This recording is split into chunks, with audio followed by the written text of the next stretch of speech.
Tu es le Dieu de tous les royaumes de la terre. Toi, tu as fait les cieux et la terre, éternel. Incline ton oreille et écoute. 2 Rois 19, 15, 16.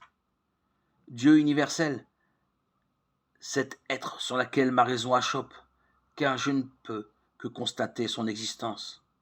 Sans l'expliquer, sans parvenir à le connaître par mes propres efforts, je suis bien obligé d'admettre, Dieu me dérange. Dieu si grand. Comment ne pas être saisi par la grandeur infinie de l'auteur de la création? Comment ne pas s'extasier devant la nature? Comment expliquer la vie? Comment comprendre l'aspiration de l'homme vers le domaine spirituel alors qu'il aurait pu n'être qu'un amas de matière fonctionnant comme une machine?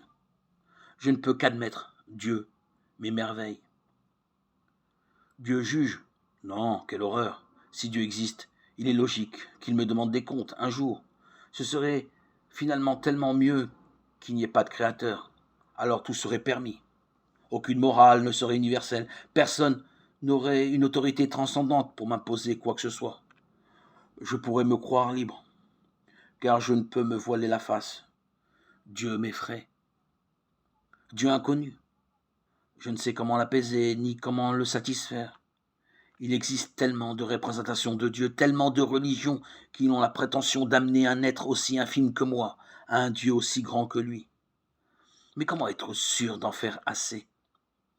Je ne peux me laisser tromper. Soit il m'attire à lui, soit je me tromperai toujours à son sujet. Oui, il faut bien l'admettre. Dieu me désespère. À moins que Dieu révélé, non seulement la création me parle de lui, mais dans la Bible, je l'entends. Il me demande juste de lui faire confiance, de croire qu'en Jésus-Christ, il s'approche de moi. C'est lui qui fait tout pour que je puisse entrer en relation avec lui. Il me pardonne d'avoir eu peur de lui, d'avoir essayé de me débarrasser de lui, de ne pas avoir voulu l'écouter. Il me pardonne, oui, il me pardonne. Il faut bien l'admettre. Dieu m'aime. Dieu chaque jour. Quelle joie maintenant. Il s'adresse à moi par la Bible, par son esprit. Je peux lui répondre par la prière. Il est devenu mon Père, tout-puissant et parfait. C'est un Dieu si proche, il est toujours grand, mais il entre tout entier dans mon cœur. Je dois l'admettre. Dieu me parle. Dieu est mon espérance. Ce n'est pas fini. Un jour je le verrai. Le bonheur qu'il promet ne se réduit pas au bonheur d'aujourd'hui. C'est la certitude d'un état de perfection dans l'amour, la joie, la paix, vu que Dieu tient ses promesses pour la vie d'aujourd'hui. Il ne peut que tenir celles qu'il a faites pour l'avenir. Il faut l'admettre. Dieu m'attend. Dieu pour moi. Dieu est mon Dieu.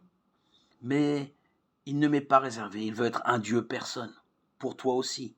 Personne ne peut devenir l'ami de Dieu par ses mérites. Personne n'est trop loin de lui, quelle que soit notre situation. Nous pouvons crier à Dieu pour qu'il se révèle à nous. Nous pouvons lire la Bible dans laquelle il nous parle, faire confiance à Jésus-Christ, qui nous le révèle. Oui, il nous le faut bien l'admettre. Dieu nous attend. Si nous recevons le témoignage des hommes, le témoignage de Dieu est plus grand. Jésus-Christ, lui, est le Dieu véritable et la vie éternelle. 1 Jean 5, 9, 20.